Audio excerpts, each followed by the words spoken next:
Assalamualaikum warahmatullahi wabarakatuh.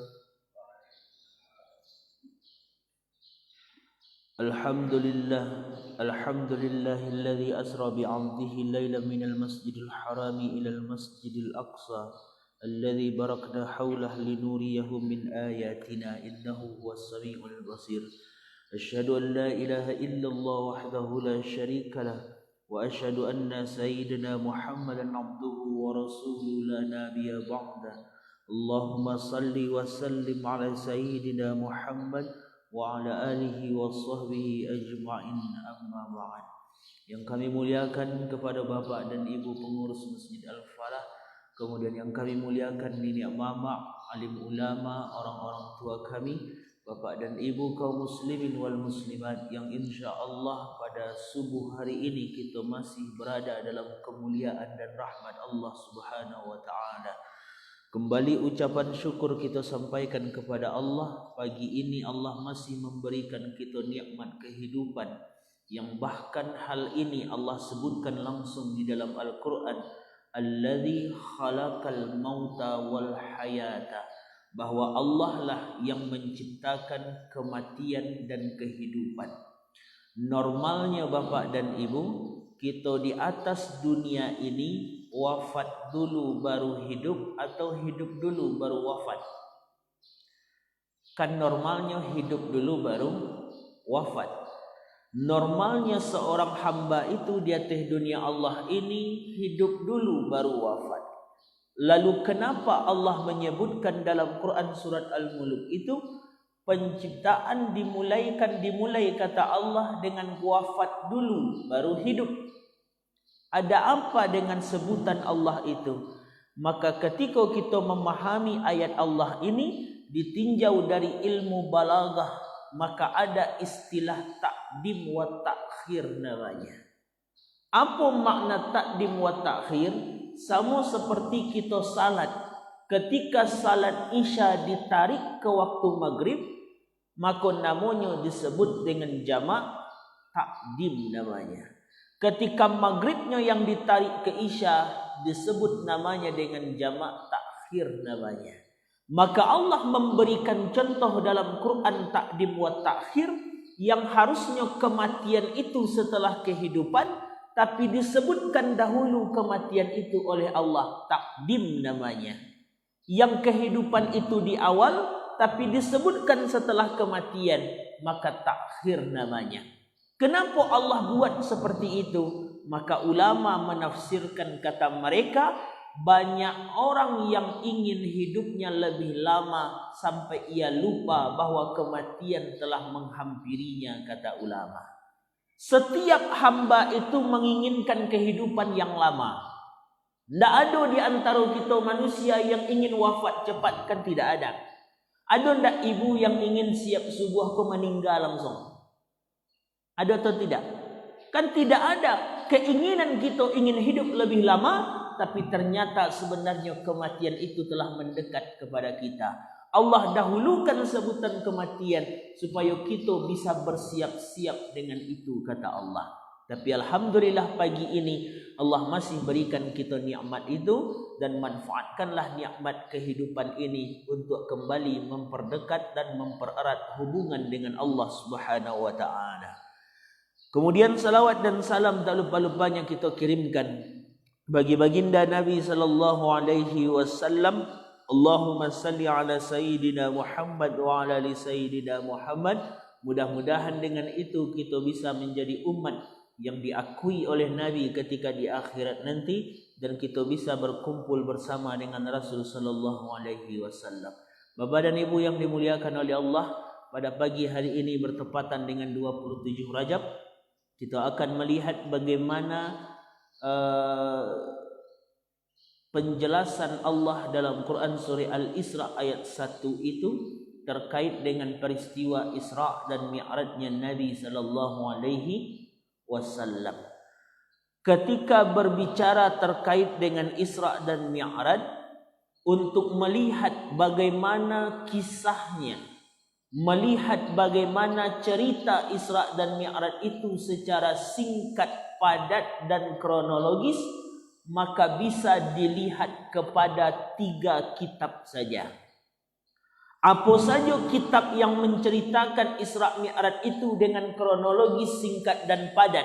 Pertama, ada kitab Isra wal Mi'raj, karangan dari Imam Jalaluddin As-Suyuti. Yang kedua, ada kitab Isra wal Mi'raj yang dikarang oleh Imam Ibnu Hajar Al-Asqalani. Dan yang ketiga, ada kitab Al-Anwar Al-Bahimiyah Isra wal Mi'raj Khairil Bariyah, karangan daripada Syekh Sayyid Muhammad Alawi Al-Maliki Al-Hasani. Dan kami melihat 3 kitab inilah yang bercerita tentang Isra dan Mi'raj secara singkat, padat dan kronologis. Maka dalam kitab tadi disebutkan dalil Isra wal Mi'raj itu apa? Dan rata-rata kita mengetahui dalil Isra Mi'raj itu Quran surah Al-Isra ayat pertama. Kan itu apa nih? Kini pertanyaannya, benarkah Quran surah Al-Isra ayat pertama itu dalil Isra wal Mi'raj? Benar atau tidak apa nih? Benar enggak dalil daripada Isra Mi'raj itu Al-Isra ayat 1 yang wak baca tadi, subhanallazi asra bi'abdihi lailan minal masjidil harami ilal masjidil aqsa. Benarkah itu dalil Isra wal Mi'raj? Maka menurut ulama tadi, Quran surah Al-Isra ayat 1 itu cuma dalil Isra-nya Nabi, bukan Isra Mi'raj. Dalil Isra Quran surah Al-Isra ayat 1. Sementara di mana dalil Mi'raj itu ya Allah? Buka Quran surah An-Najm ayat 1 sampai 18. Jadi dari segi dalil Isra Mi'raj, surah Al-Isra ayat 1 dalil Isra, surah An-Najm ayat 1 sampai 18 dalil Mi'rajnya Nabi sallallahu alaihi wasallam. Itu dari segi dalil saja dulu. Dan ketika ada kehebatan di dalam Al-Quran ini. Apa kehebatan Al-Quran dan mukjizat Quran itu? Penomoran surah dalam Al-Quran sesuai dengan kondisi dan sesuai dengan kisah yang diceritakan. Misal, kenapa Al-Isra itu diletakkan di surat yang ke-17? Karena hasil dari Isra dan Mi'raj itu ada perintah salat sebanyak 17 rakaat dalam sehari. Karena hasil daripada Isra Mi'raj itu perintah salat 17 rakaat sehari, maka diletakkan surah Al-Isra di surat yang ke-17. Model itu juga dengan Al-Fatihah. Kenapa Al-Fatihah diletakkan di surat yang pertama? Karena sebagai pembuka, kata ulama. Kenapa Al-Baqarah diletakkan di surat yang kedua? Karena dalam Al-Baqarah itu ada 2 cerita tentang sapi betina. Pertama, bagaimana ketika ada seseorang yang terbunuh, disuruh mencari seekor sapi dengan ciri-ciri seperti itu untuk mengungkap siapa pelaku pembunuhan. Yang kedua, ada kisah sapi betina yang diceritakan oleh Musa As-Samiri. Jadi masa Bani Israel itu ada 2 Musa. Pertama Nabi Musa alaihissalam, yang kedua Musa As-Samiri namanya. Ketika Nabi Musa meninggalkan umatnya, beliau ingin mendekat kepada Allah, tinggal umat beliau agak beberapa hari, maka datang Musa As-Samiri mempengaruhi. Nah, lebih rancak awak sambah sajalah sapi betina tu lain. Karena 2 cerita tentang sapi betina, maka diletakkanlah Al-Baqarah di surah yang kedua. Ali Imran, kenapa di surat yang ketiga? Ali, apa arti Ali? Keluarga. Keluarga Imran. Keluarga itu kan terdiri dari 3 saja. Bagaimana ayah, ibu, anak? Kan itu saja. Ayah, ibu, anak. Makanya diletakkan di surat yang ketiga. Oh, itu akal-akalan saja itu. Bukan akal-akalan. Lah jauh ulama membahas kenapa surat ini di nomor sekian, kenapa surat ini nomor sekian, kenapa surat ini nomor sekian. Lah jauh ulama membahas. Salah satu ulama yang membahas bernama Imam Al-Biqai. dalam kitabnya Nazam Ad-Durar fi Tanasub Al-Ayah was Surah. Beliau menjelaskan tentang itu. Maka fikir-fikir apalah bapak-bapak. Pikiran bapak-bapak. Lalu kenapa surah An-Nisa itu di ayat yang di surat yang ke-4? Apa arti An-Nisa itu? Perempuan. Kok di surah yang ke-4 letaknya? Berfikir bapak-bapak, dek kami disuruh menikahi perempuan 4. Itu maknanya. Kan itu maknanya. Jadi ternyata dalam satu-satu surah itu ada penjelasan kenapa ini diletakkan. Maka Al-Isra pun kenapa diletakkan di surat ke-17? Karena ada hasil dari Isra Mi'raj 17 rakaat yang diperintahkan oleh Allah kepada kita manusia. Lalu muncul pertanyaan. Apa pertanyaan yang muncul? Mengapa Allah mengisra dan mi'rajkan Nabi sallallahu alaihi wasallam? Manga kok sampai Allah mengisra mi'rajkan Nabi, berjalan dari Masjidil Haram ke Masjidil Aqsa, naik ke langit ke-7 sampai Sidratil Muntaha. Kenapa Allah israkan dan mi'rajkan Nabi? Maka menurut ulama mengatakan Nabi diisra mi'rajkan sebagai at-tasliyah. Apa itu? Hiburan bagi Nabi, karena sebelum Isra dan Mi'raj Nabi berada di masa-masa yang disebut dengan Amul Hazan namanya, tahun-tahun kesedihan. Jadi kalau Nabi sedang berada di tahun-tahun kesedihan, maka untuk menghibur Nabi sallallahu alaihi wasallam yang kesedihan, Allah Isra dan Mi'rajkan Nabi sebagai hiburan bagi Rasulullah. Lalu muncul pertanyaan, kenapa Nabi sedih? Bakok sedih waktu Nabi wafat dan ibu? Bakok sedih Rasulullah? Karena baru kehilangan istri dan pamannya, yaitu. Banyak orang menyebutkan Nabi sedih karena kehilangan istri dan pamannya. Ternyata kesedihan Nabi itu bukan itu. Kami kutip pendapat dari Syekh Sayyid Ramadan Al-Buti, pengerang daripada kitab Sirah Fikih Sirah. Beliau mengatakan kesedihan Nabi itu bukan karena daripada istri dan pamannya meninggal. Tapi apa kesedihan Rasulullah? Nabi sedih karena dakwahnya kepada orang tidak diterima oleh masyarakat. Lihat Nabi ketika ke Taif ingin berdakwah, ditolak oleh orang Taif. Jadi kesedihan Rasulullah itu, beliau ingin menyampaikan akan hidayah Allah, tapi umat beliau menolak akan hidayah itu. Sehingga sedih Rasulullah, maka dihibur oleh Allah dengan Isra dan Mi'raj.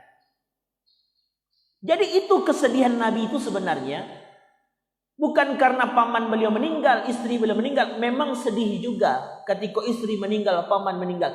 Tapi yang dimaksud kesedihan sebenarnya ketika beliau ingin menyampaikan kebaikan. Beliau ingin umat beliau selamat, tapi umat beliau tidak menerima akan itu. Makanya sedih Nabi, dihiburlah beliau dengan Isra dan Mi'raj. Maka apa poinnya daripada itu? Poinnya daripada kenapa Nabi di Isra Mi'rajkan, kalau sedang sedih maka dibawalah untuk jalan-jalan. Ya mudah itu ibu. Ibu kalau sedang sedih dibawa bapak jalan-jalan, senang tak hati? Senang tak hati? Senang. Di ibu senang, di bapak tak senang dah. Bakok di ibu senang, di bapak tak, habis isi dompet ni. Makanya bapak-bapak kalau pergi membawa ibu jalan-jalan ke pasar, pacik taruh di tangan ibu. Bakok dipacik pada tangan ibu tu sepanjang jalan supaya tak singgah-singgah ibu ke kadai-kadai. Karena itu poinnya.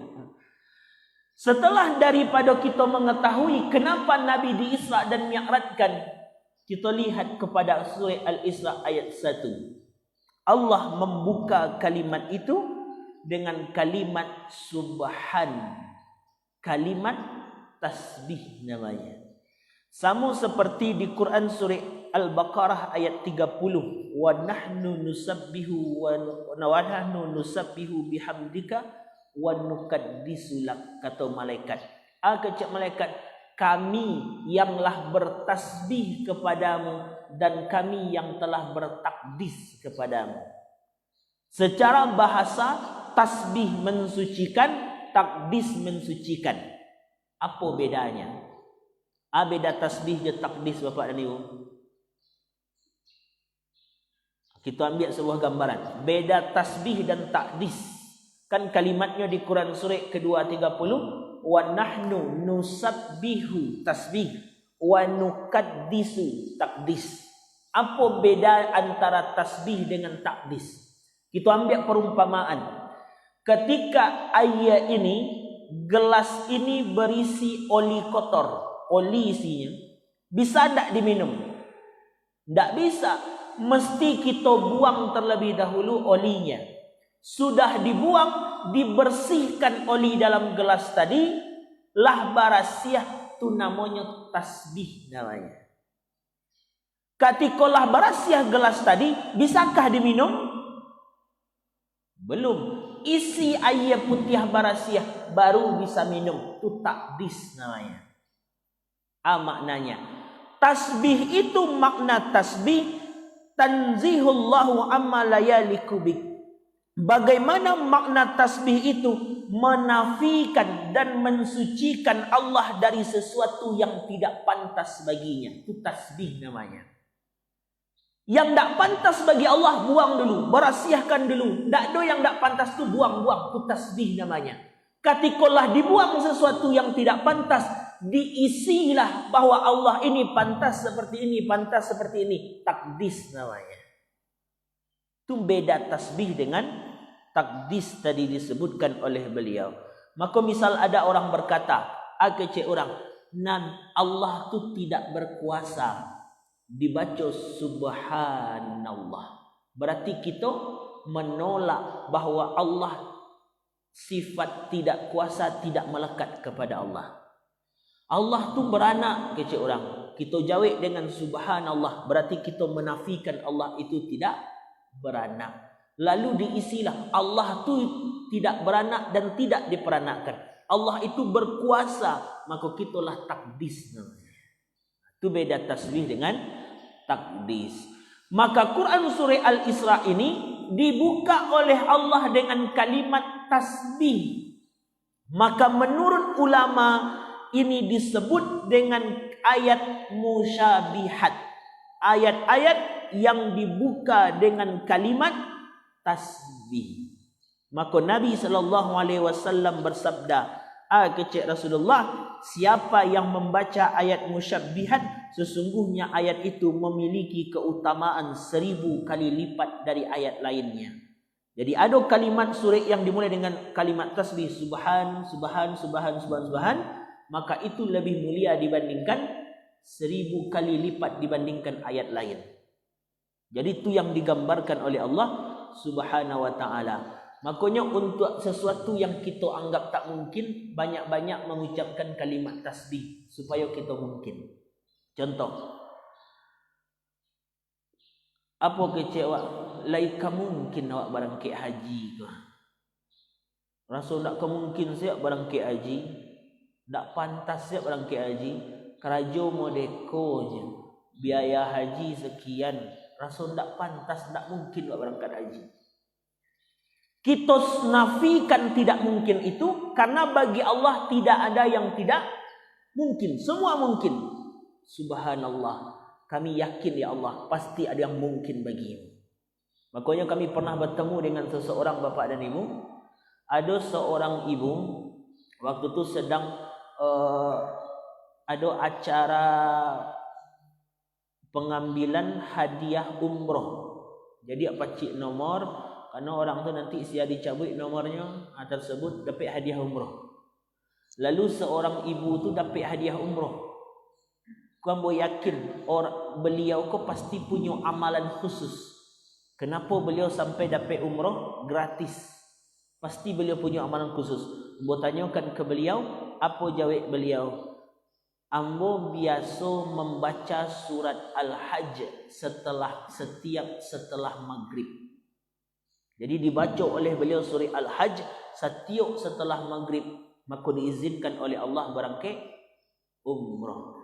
Nanti cubalah dia amalkan, cuba baca-baca itu. Mudah-mudahan berangkat pula gitu.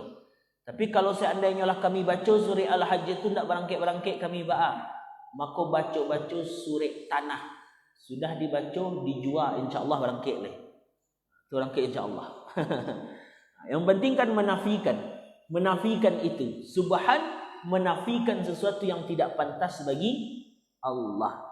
Subhanalladzi asra. Apa arti asra? Memperjalankan. Secara akal kita kan Isra Mi'raj itu tidak mungkin. Kenapa tidak mungkin? Perjalanan sejauh itu cuma ditempuh dalam waktu yang singkat. Perjalanan dari Masjidil Haram ke Masjidil Aqsa, naik sampai ke langit yang ketujuh, dilalui oleh Nabi dalam waktu yang singkat. Maka tidak mungkin dinafikan ketidakmungkinan dengan kalimat subhanalladzi, kemudian diperjelas oleh Allah. Mungkin, kata Allah. Kenapa mungkin ya Allah? Asra, karena aku yang memperjalankan, kata Allah. Bukan Nabi Muhammad itu yang berjalan. Sama seperti kini kau semut. Kita ingin berangkat ke Padang. Berangkat kita ke Padang. Lalu dipakailah jaket. Ketika dipakai itu jaket, ternyata masuk satu ekor semut ke dalam kantong jaket kita. Berangkat wak ke Padang jam 8 pagi, tiba di Padang jam 10 langsung lo balik ke Bukit Tinggi, balik tiba jam 2 balik. 4 jam pulang pergi dari Bukit Tinggi ke Padang, lah tiba di rumah, keluar lo samui itu keluar dari jaket wak. Ditamuinya kawan-kawannya. Hai kawan-kawan, ya, kamu sebentar kau baru balik dari Padang mana baru? Percaya tak kawan-kawannya kira-kira? Tak percaya. Kenapa tak percaya? Tidak mungkin kini kau semut bisa berjalan kini kau dari Bukit Tinggi Padang Bukit Tinggi selama 4 jam. Tapi bisakah terjadi? Bisa, karena semut itu bukan berjalan dengan sendirinya, tapi kita yang memperjalankan semut itu. Maka Isra dan Mi'raj pun kecek Nabi, ketidakmungkinan itu dihapus oleh Allah dengan kalimat subhan dan diperjelas dengan kalimat asra, bahwa Nabi bukan berjalan dengan sendirinya, tapi aku yang memperjalankan. Kalau Allah lah memperjalankan, tidak ada yang tidak mungkin, kata Allah. Tu asra bi'abdihi, abad disebut oleh Allah Maha Suci Allah yang telah memperjalankan abad hambanya. Di situ kami pernah meneliti akan Al-Quran, ayat-ayat yang berbicara tentang abad hamba. Ketika ditelitilah ayat-ayat yang berbicara tentang hamba, kalimat abad itu, rata-rata hampir semua kalimat hamba itu ditujukan kepada Rasul sallallahu alaihi wasallam. Jadi hampir kalimat hamba itu selalu dituju kepada Nabi sallallahu alaihi wasallam. Apa maknanya?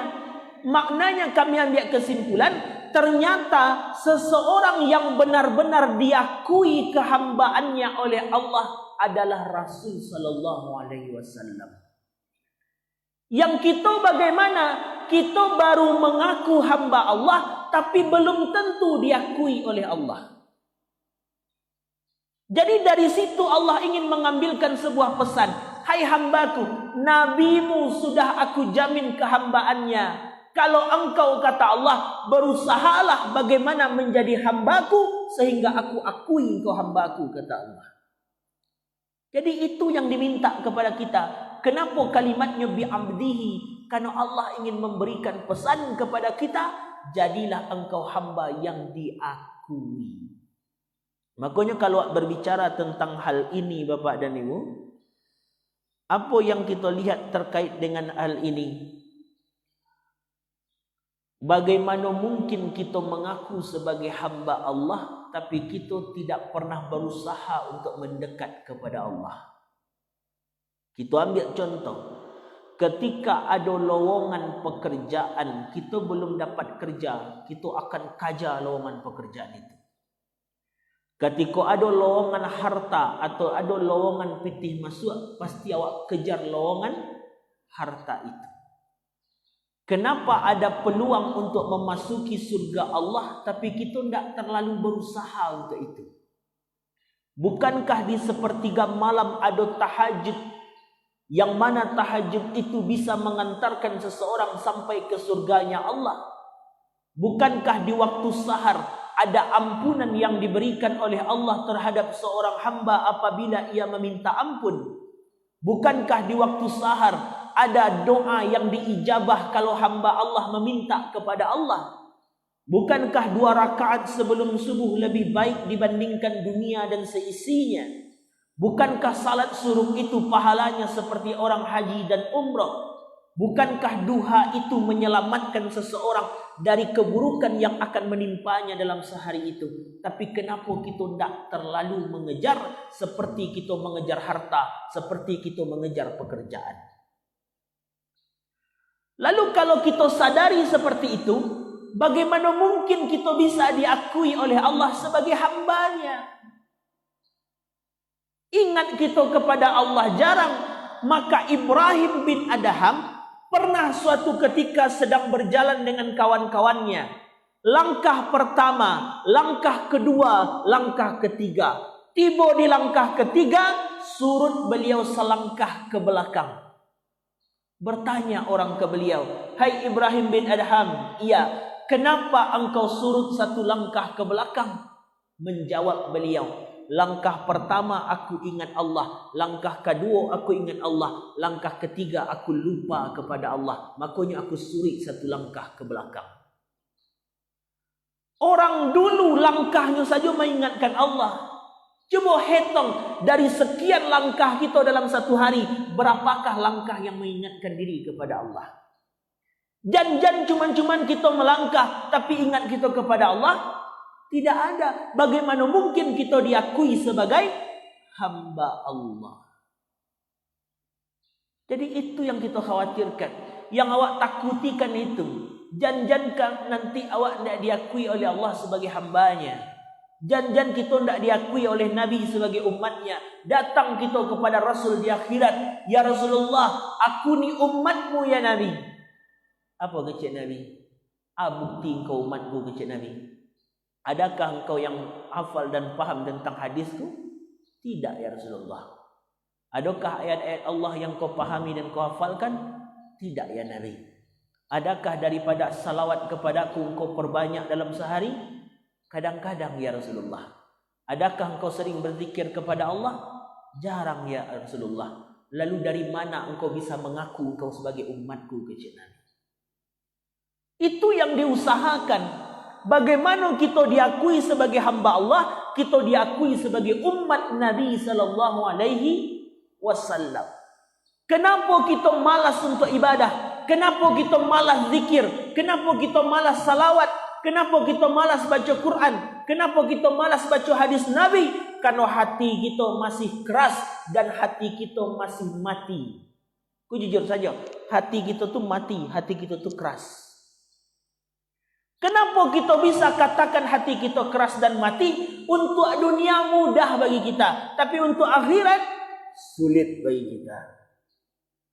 Apa contoh dunia itu mudah? Sahujan-hujan labek hari. Kalau untuk pai bekerja pasti kita tampuh aja. Pai jo kerja hari hujan. Iyo para lu mana? Hujan labek nih, biarlah pakai mantel guys. Tiba kalau ke masjid, jangankan hujan lebat, rinai saja hari. Besok adalah kamu saja dari rinai. Kan itu gambaran. Mudah kita untuk dunia, sulit untuk akhirat. Bagaimana mungkin kita diakui sebagai hamba Allah? Dan bagaimana mungkin kini kita diakui sebagai umat Nabi? Kenapa itu terjadi? Karena hati kita keras dan hati kita masih mati. Makanya disebutkan oleh kami punya guru. Apa kecik beliau menyebutkan kepada kami? Beliau mengatakan, perbanyaklah berzikir, mengucapkan ya hayyu ya qayyum. Dibaca kalimat ya hayyu ya qayyum, ya hayyu ya qayyum. Kapan dibaca? Beliau mengatakan pakailah itu, amalkan itu sebelum salat. Kalau tak bisa sebelum salat, setelah salat. Baca minimal 40 kali sebelum salat.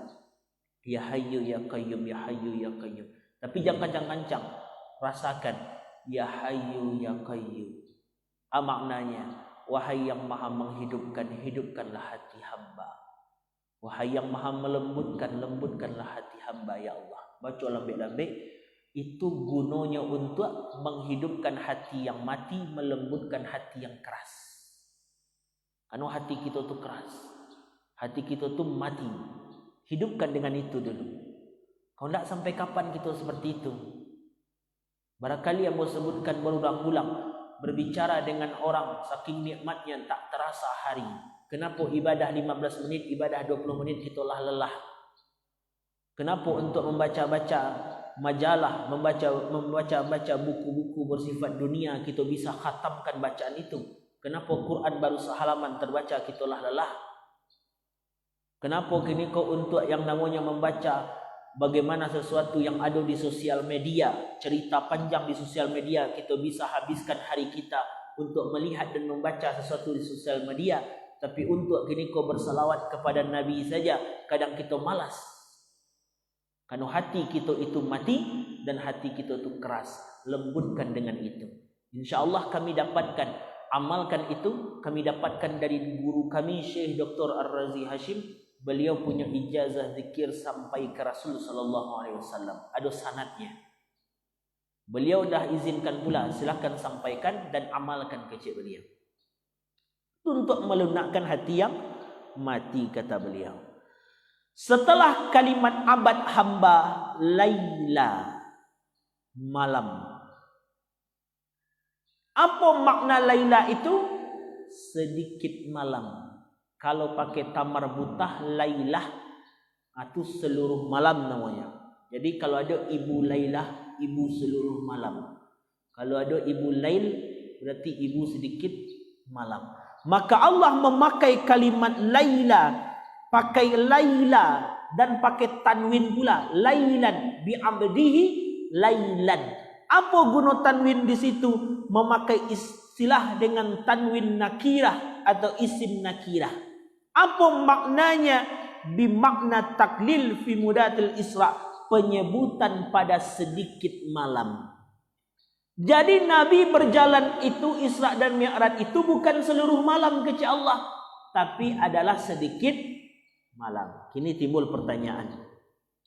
Ba'a kok Nabi diberangkatkan oleh Allah malam, sementara kita disuruh berlindung oleh Allah di waktu malam. Qul a'udzu birabbil falaq min syarri ma khalaq wa min syarri ghasiqin wa min syarri nafasati fil 'uqad min syarri hasidin idza hasad. Kan itu. Kan minta perlindungan kepada Allah, salah satunya dari waktu malam. Allah saja menyuruh awak minta perlindungan di malam hari, tapi kenapa Allah memberangkatkan Nabi di malam hari, bakot tak siang hari? Akan timbul pertanyaan bagi kita. Bakot malam hari ya Allah? Kenapa tak siang hari engkau berangkatkan Nabi SAW sementara engkau menyuruh kami? Maka disebutkan oleh Allah, karena malam itu, kata Allah, adalah tempat kedekatan seorang kekasih dengan yang dikasihaninya. Malam itulah sampai seorang yang pecinta dengan yang dicintai. Bukankah di dalam Quran surah Al-Muzammil ayat yang ke-6, inna nasi'atal lail hiya asyaddu wad'an, bahwa malam itu, kata Allah, tempat yang khusyuk untuk menghadap kepada Allah. Bukankah di malam itu Allah memerintahkan apa yang disuruhkan oleh Allah Subhanahu wa taala? Allah mengatakan wa minal laili fatahajjat bihi, di antara malam maka bertahajudlah, kata Allah. Agunu kami tahajud di malam itu ya Allah, karena saat sepertiga malam itu kedekatan seorang hamba dengan Allah, kedekatan seorang kekasih dengan yang dikasihi, kedekatan seorang pecinta dengan yang dicintai. Makanya Allah sebutkan, kalau oranglah cinta kepada Allah, oranglah kasih kepada Allah, maka ia ingin berlama-lama malam itu dengan Allah. Buka Quran surah Al-Insan ayat 25 sampai 26. Apa kata Allah? disebutkan salah satunya oleh Allah, wa minal laili fasjud lahu wasabbihu laila tawila. Maka bersujudlah engkau kepada Allah dan bertasbihlah engkau kepada Allah pada malam yang panjang. Makanya ada pepatah Arab. Apa pepatah Arab mengatakan?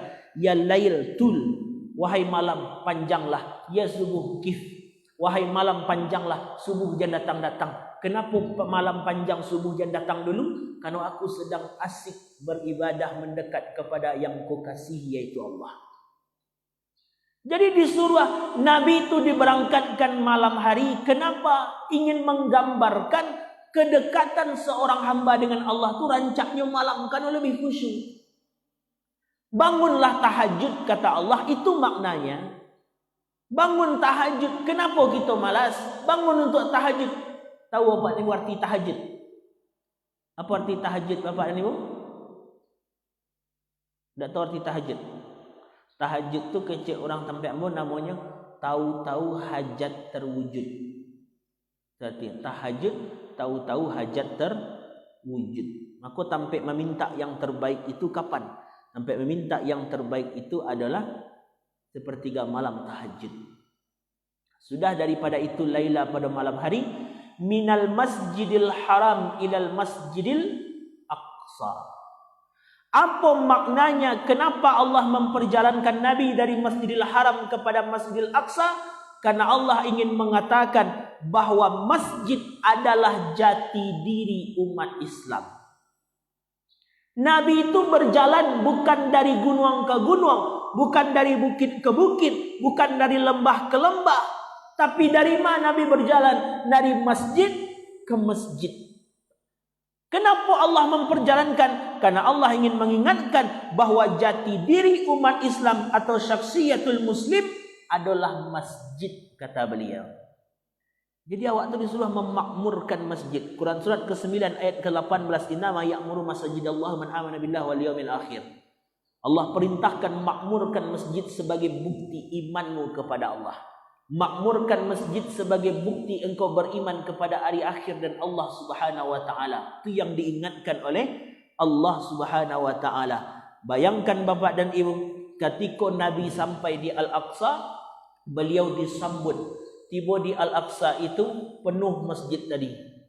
Bahkan Nabi berkata, sejengkal tangan pun tidak ada tanah tersisa, saking padatnya Masjid Al-Aqsa. Bertanya Nabi kepada Jibril, wahai Jibril, man haula ya Jibril? Siapakah mereka semua ini wahai Jibril? Bakuk serami ku bana orang di Al-Aqsa wahai Jibril. Rami bana sampai-sampai sejengkal tanah pun tak nampak dia aku untuk tempat lewat. Siapakah yang ramai ini wahai Jibril? Maka menjawablah Jibril, al-anbiya war rusul yaktuna Jibril menjawab, al-anbiya war rusul, mereka adalah para nabi dan rasul yang menyambut kedatangan ya Rasulullah. Jadi nabi itu disambut oleh para nabi, rasul itu disambut oleh para nabi, dan masjid itu penuh. Bahwa kenapa masjid itu penuh? Karena Allah ingin menggambarkan jati diri umat Islam itu di masjid. Makmurkan masjid tadi, kata Allah.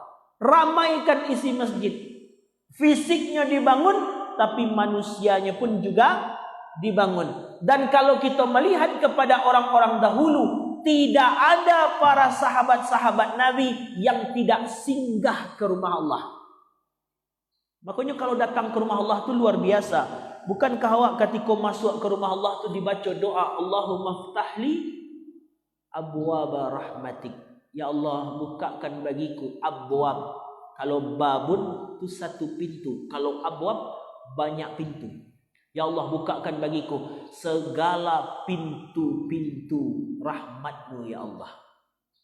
Makna rahmat yang dituju dari doa itu, Quran surat kedua 157, bahwa solusi dari setiap masalah kehidupan manusia. Ulaika alaihim salawatun min rabbihim wa rahmah wa ulaika humul muhtadun. Mereka itulah orang-orang yang mendapatkan rahmat dari Tuhan mereka, dan mereka itulah orang yang mendapatkan petunjuk. Rahmat, petunjuk, solusi dari masalah. Makanya orang dulu Bapak dan Ibu, kerajaannya kan berdagang. Sahabat Nabi berdagang, orang dulu berdagang. Setelah mereka berdagang tuh, menjelang pulang ke rumah tu pasti singgah di masjid. Singgah di masjid. Mengapa sahabat Nabi itu singgah di masjid? Karena di masjid itulah ia ingin mengadukan semuanya kepada Allah. Ya Allah, ambolah bau sahu ya Allah. Lah ambo jua galih ambo, lah ambo jua dagangan ambo ya Allah.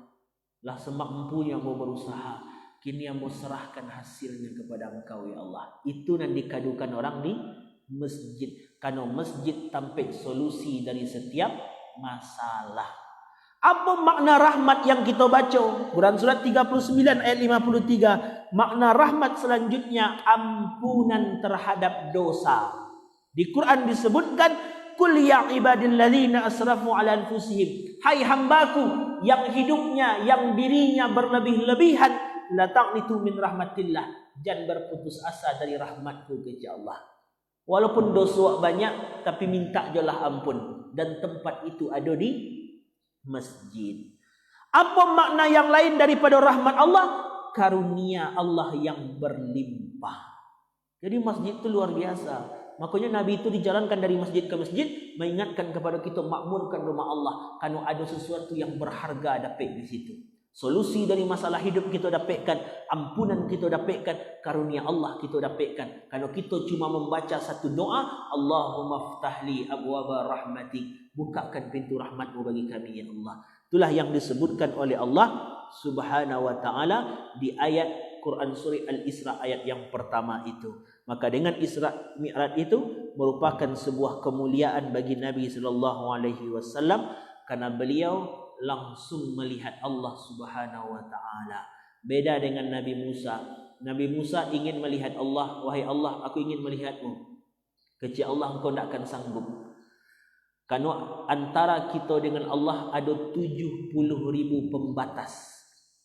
Dan 70.000 pembatas itu, kata Imam Al-Ghazali, dibatasi seseorang dengan kegelapan air dan juga dibatasi oleh cahaya. Makanya sampailah malaikat Jibril kan mengawani Nabi, kan tak sampai bertemu dengan Allah. Kenapa? Walaupun malaikat Jibril terbuat dari cahaya, tapi Jibril mengatakan, kalau aku teruskan ke atas, maka hancur aku. Karena pembatihnya banyak. Maka ketika Nabi Musa ingin melihat Allah, Allah caliakkan salah satu cahayanya. Tak sanggup Nabi Musa, pingsan beliau. Lalu berkata, aku ingin melihatmu ya Allah. Apa kata Allah? Aku hanya izinkan orang untuk melihatku. Siapa yang kau izinkan untuk melihatmu ya Allah? Pertama Nabi Muhammad sallallahu alaihi wasallam dan kedua umat dari Nabi Muhammad sallallahu alaihi wasallam. Jadi kita diizinkan oleh Allah melihat Allah, tapi bau saulah untuk melihat Allah di akhirat nantinya. Bau sawu untuk itu. Nabi Musa saja meminta, jadikan aku umatmu wahai Muhammad. Ya Allah, jadikan aku umat Nabi Muhammad ya Allah, kecek Nabi Musa, supaya aku bisa melihatmu. Kenapa kita hari inilah jadi umat Nabi, tapi santai-santai saja tidak ingin caliak Nabi? Kenapa kitalah umat Nabi yang diizinkan oleh Allah untuk melihat Allah, tapi kita tidak berusaha untuk bisa melihat Allah di akhirat? Nabi Musa berkeinginan menjadi umat Nabi supaya bisa melihat Allah. Kitalah umat Allah, tidak pernah berusaha untuk itu. Jadi ada kemuliaan yang diberikan oleh Allah kepada kita. Berusahalah untuk itu dengan Isra dan Mi'raj. Maka Allah berikan peluang bagi kita. Mantapkanlah imanmu kepada Allah. Kalau engkau lah mantap imanmu, lah ada yang tidak mungkin bagiku, kata Allah. Jadikan dirimu sebagai hambaku yang aku akui, kata Allah. Makmurkan rumahku. Maka dirikan tahajud di tengah malam.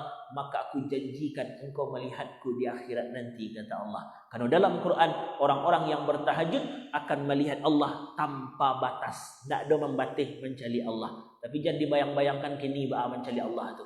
Karena yang tak boleh itu difikirkan. Tafakkaru fi khalqillah wala tafakkaru fi zatillah. Pikirkan bagaimana penciptaan, apa yang diciptakan Allah. Fikirkan bagaimana sifat Allah. Jangan fikirkan zat Allah. Jangan fikirkan bantu Allah. Jangan lagi fikirkan itu. Nanti konslet kepala nanti. Karena kita bukan disuruh untuk itu. Yang penting bau sawu sajalah dulu. Bagaimana kita diakui kehambaan kita oleh Allah Subhanahu wa ta'ala. Makanya latihan. Sebenarnya Isra Mi'raj kau di bulan Rajab kau latihan. Latihan di Rajab, latihan di Sya'ban supaya di Ramadan kita terbiasa. Karena mujahadah tu apa? Kan pernah bos sampaikan Bapak dan Ibu. Mujahadah tu pondasinya sedikit makan, sedikit tidur, sedikit bicara. Latih semenjak di Rajab, sedikit wak tidur, bangun tahajud. Sedikit wak makan, banyak puasa. Sedikit wak berbicara. Lah latihan wak di Rajab, latihan kita di Sya'ban, di Ramadan tak kerusak puasa wak lain. Karena di Ramadan tu banyak pula yang merusak. Kadang jam 2 balik orang baru gerobak yang didorong orang keluar baru ala bani ke Bali itu langsung. Antahanan digalihnya tak tahu tapi gerobak saya nampak aku bali beko. Kenapa? Karena kita tidak membiasakan melatih diri menahan dari lapar. Malam ada itu juga habis buat tidur, bangunnya lah menjelang sahur saja lah agak di 10 minit menjelang sahur. Kenapa? Kan tidak terbiasa. Lah Ramadan orang tapi mulik masih suka bercerita tidak ada manfaatnya. Kenapa? Tidak terbiasa. Makanya Rajab Sya'ban latihan dengan Isra Mi'raj Allah suruh tanamkan iman. Di Sya'ban nanti disebutkan oleh Nabi dengan bulanku latihan. Maka insya-Allah kita berdoa kepada Allah dengan doa yang diajarkan oleh Nabi. Walaupun hadis ini dhaif tapi ada hadis-hadis penguat sehingga hadis ini disebut dengan hasan li ghairi. Allahumma barik lana fi Rajab wa Sya'ban wa balighna Ramadan. Ya Allah, berkahi kami di bulan Rajab dan Sya'ban dan sampaikan kami ke bulan Ramadan. Amin ya rabbal alamin. Mungkin sekian saja Bapak dan Ibu yang bisa kami sampaikan pada pagi ini. Mudah-mudahan bermanfaat. Terlebih bagi kami yang menyampaikan ada sesuatu yang tidak pada tempatnya, mohon dimaafkan. Al-Fakir Adaif ilallah, tolong doakan kami selamat dunia akhirat. Sama-sama kita mendoakan insya-Allah dan sama-sama pula kita nanti berada dalam surganya Allah Subhanahu wa taala. Amin ya rabbal alamin. Wassalamualaikum warahmatullahi wabarakatuh.